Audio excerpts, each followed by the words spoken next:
Assalamualaikum warahmatullahi wabarakatuh. Selamat siang, salam sejahtera untuk kita semua. Namo Buddhaya, Om Swastiastu. Salam leadership. Salam leadership. Perkenalkan, kami dari Pokjar 8, perwakilan saya selaku host Serdik Idewa Putu Gede Anom Danujaya. Saya ditemani oleh 4 narasumber saya, yang satu dari TNI AD, kemudian 3 dari Serdik Polri. Yang perkenalkan saya perkenalkan ini Serdik Dedi Baskoro. Yang satu lagi Serdik Ariantoni, kemudian satu lagi Serdik Bayu Puji, kemudian yang paling ujung Serdik Abed Perwira Sete.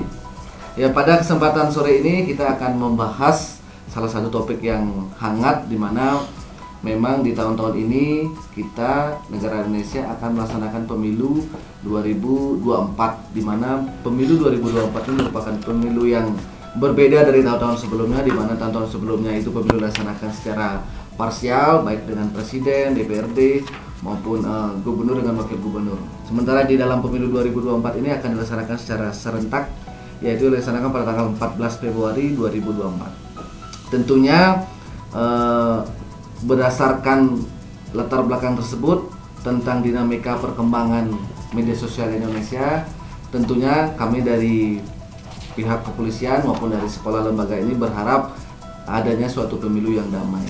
Untuk itu tema yang kami bahas di sini adalah bagaimana strategi cooling system melalui media sosial dalam rangka menghadapi pemilu 2024. Mungkin itu gambaran awal terkait dengan rencana podcast yang kita laksanakan. Tentunya kita ingin dapat masukan nih dari Pokjar 8 sehingga dapat bermanfaat bagi kepolisian, bagi masyarakat, bagaimana menciptakan pemilu yang damai, tidak hanya dari pihak kepolisian tapi juga dari masyarakat. Baiklah, saya akan mencoba menerima tanggapan. Seperti apa tanggapannya, kira-kira seperti apa strategi utama dalam rangka menciptakan cooling system dalam rangka persiapan pemilu 2024. Silakan kepada narasumber. Baik, dari narasumber Ariantoni mungkin mau menjelaskan. Terima kasih. Jadi menghadapi pemilu 2024 saat ini memang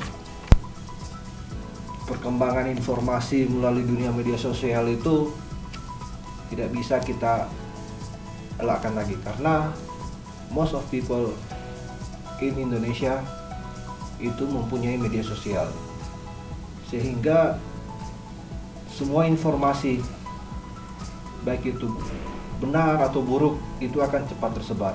Nah, bagaimana peran kita kepolisian? Ada beberapa langkah yang saya rasa bisa kita lakukan. Misalnya dengan kita membentuk tim booster di media sosial dengan tujuan untuk menyaring informasi-informasi negatif yang ada, atau melakukan counter-counter terhadap berita-berita negatif yang hendak menyerang atau merusak pemerintahan itu atau mengganggu jalannya pemilu di tahun 2024 ini. Kira-kira seperti itu. Berarti dengan masyarakat diajak untuk, atau dari pihak kepolisian sama-sama untuk mengajak pemilu damai, apa seperti itu kira-kira maksudnya ya? Iya. Mungkin dari narasumber yang lain ingin menambahkan kira-kira seperti apa metode atau cara yang pas, baik dari masyarakatnya sendiri ini seperti apa nih, dari polisinya seperti apa, sehingga tercipta suatu balancing dalam rangka menciptakan pemilu yang damai.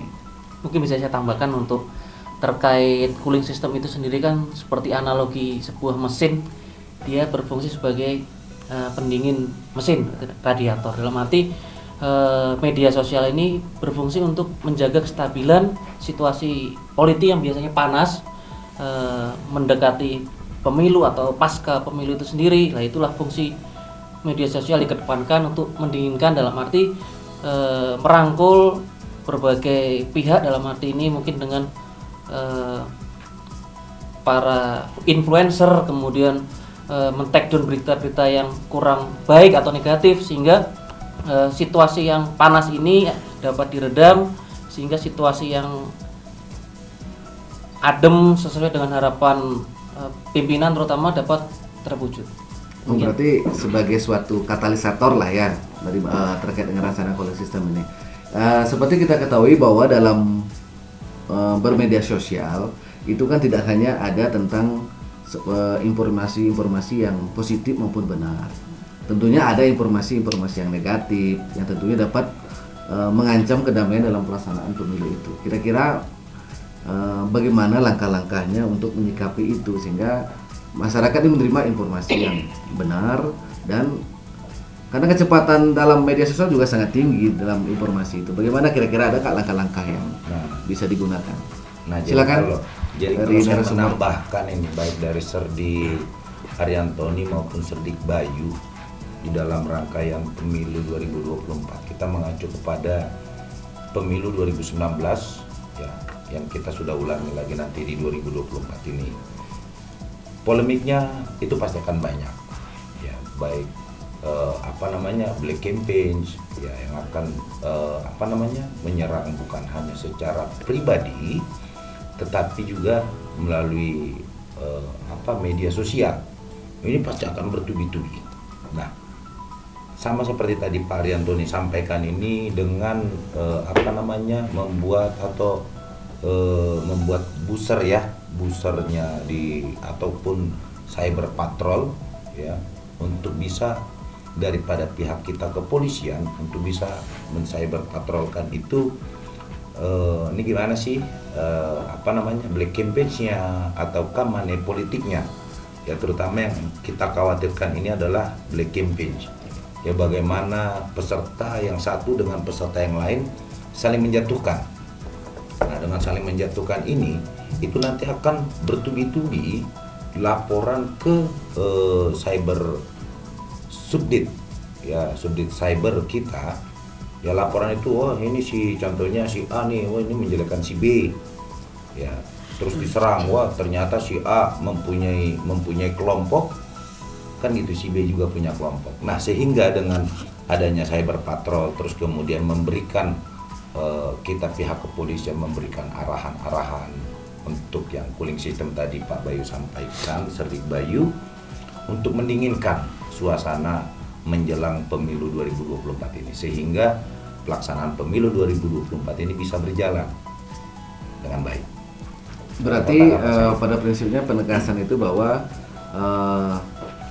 kita sebagai agen berarti ya, kita sebagai agen yang membantu betul menyebarkan informasi-informasi tentang yang positif dan benar. Betul. Kalau verifikatornya seperti apa kira-kira itu ya? Misalnya informasi itu ada, terus dapat mengancam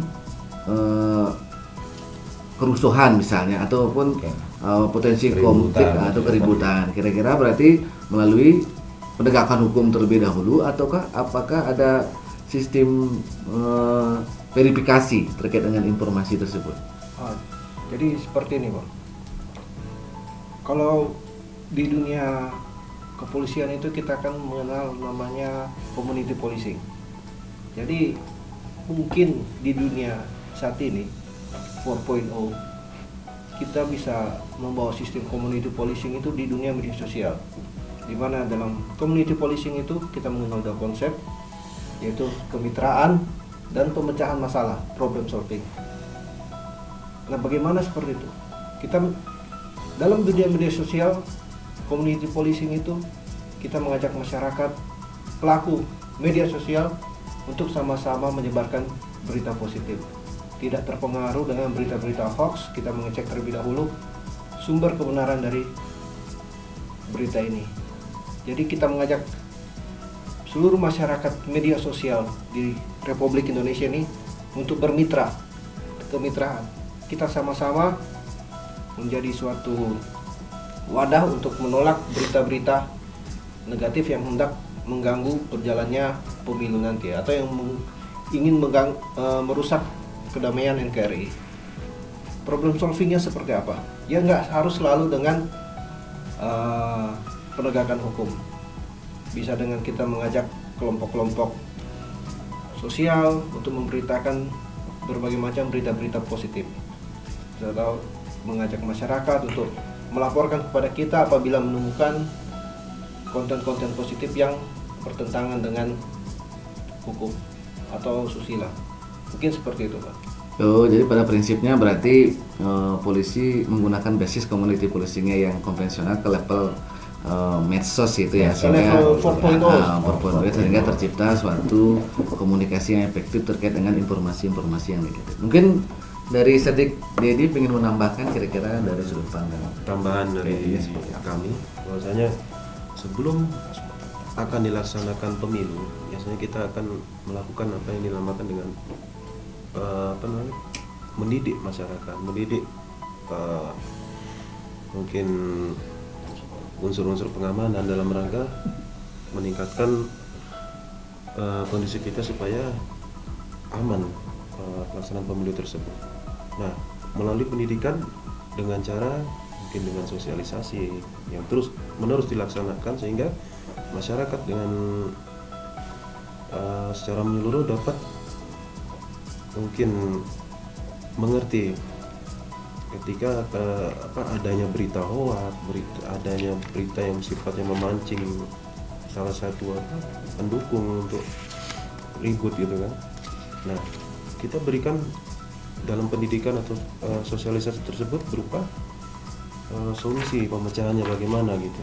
Ya, intinya mungkin dari masing-masing pihak yang berlawanan, mungkin yang peserta pemilu saling menahan diri seperti itu. Mungkin itu. Ya, terima kasih tambahannya dari Dedi. Ya mungkin satu pertanyaan terakhir ini kan cukup unik. Kita tahu bahwa perkembangan saat ini kan yang paling hype itu adalah tentang AI ya. AI itu bisa memodifikasi gambar maupun video seolah-olah itu asli. Nah, apakah sudah ada ini kira-kira seperti apa rencana strategi cooling sistemnya apabila yang beredar itu adalah video-video yang termodifikasi melalui AI ini maupun foto, kan sangat mirip ini. Pasti masyarakat akan sangat mudah percaya terkait dengan persebaran itu. Nah, kira-kira sebagai poin inti kita kepada masyarakat juga biar tahu bahwa ada teknologi ini yang bisa seolah-olah seperti real gitu. Kira-kira ada nggak strategi khususnya? Jadi mungkin untuk menghadapi perkembangan teknologi seperti itu, di mana orang dengan mudahnya bisa mengetek gambar sehingga sesuai dengan aslinya, mungkin seperti saya katakan di awal tadi, kita gunakan kemitraan, pola kemitraan dengan mengajak perkumpulan, apalagi anak muda sekarang ini, mereka tentu perkembangan zaman mereka mengikuti dengan sangat cepat. Jadi apabila ada berita-berita seperti itu atau gambar-gambar yang hendak mempengaruhi masyarakat, nah dari forum-forum media sosial itu mereka bisa membantu kita untuk mengidentifikasi gambar-gambar tersebut dengan mengkonfirmasi kepada yang bersangkutan tentang kejadian yang sebenarnya. Setelah mengkonfirmasi, menyebarkan berita tersebut sehingga masyarakat tidak cepat terpengaruh. Apalagi media sosial sekarang kan ada banyak, Instagram, Facebook, apalagi sekarang ada TikTok. Nah, itu penyebaran informasi sangat cepat beredar. Jadi bagaimana supaya kita bisa mengcooling sistem apabila terjadi hal yang tidak diinginkan, yaitu kita harus menjalin kemitraan dengan berbagai macam wadah atau perkumpulan dari anak muda atau masyarakat yang berhubungan dengan media sosial. Mungkin seperti itu. Oh, ya saya bisa menarik kesimpulan bagus nih dari sini. Berarti kan kita menciptakan suatu komunitas verifikasi gitu ya. Itu mungkin penting sekali itu ya, komunitas verifikasi terhadap adanya informasi-informasi yang beredar di media sosial. Jadi setiap informasi yang ada berarti tidak langsung ditelan mentah-mentah. Jadi komunitas itu dijadikan sebagai media bertanya. Kalau kata bahasa gampangnya kita bertanya lah. Ini kalau misalnya ada berita A nih, berarti lempar aja ke komunitas itu, nih asli apa enggak nih. Oh kalau asli kira-kira, kalau misalnya di situ kan ada pakar-pakar ahli apa bisa membantu kita dalam memverifikasi berita maupun gambar maupun video yang beredar. Ya terima kasih, itu bincang-bincang kita sedikit dengan 4 narasumber dari Serdik Pokjar 8 Sesmimen di Grade 63. dapat saya simpulkan bahwa salah satu yang poin yang bisa kita tangkap dari bincang-bincang ini adalah strategi cooling system dalam rangka menciptakan pemilu damai 2024 adalah dengan menciptakan komunitas di media sosial. Komunitas itu bisa digunakan baik itu memverifikasi berita, memverifikasi foto maupun gambar, sehingga hal-hal yang tersebar di media sosial benar-benar dapat mendapat masukan dari beberapa ahli-ahli, sehingga berita yang keluar ke masyarakat itu bisa kita kategorikan benar dan terverifikasi. Ataupun kalaupun misalnya ada hal-hal ataupun yang berpotensi menimbulkan konflik, sebisa mungkin kita, baik itu masyarakat maupun pihak-pihak yang terlibat dalam pemilu ini, meredam segala emosi dalam rangka menciptakan pemilu yang aman, damai demi Indonesia maju. Ya, terima kasih pada kesempatan sore ini kepada narasumber, saya ucapkan atas kehadirannya dalam memberikan masukan kepada kita terkait dengan strategi cooling system. Lebih kurangnya seperti itu. Kami dari Pokjar 8 Sesbimendikbud Digrek 63 kami undur diri. Mudah-mudahan di lain kesempatan kita ketemu lagi. Salam Salam. saudara.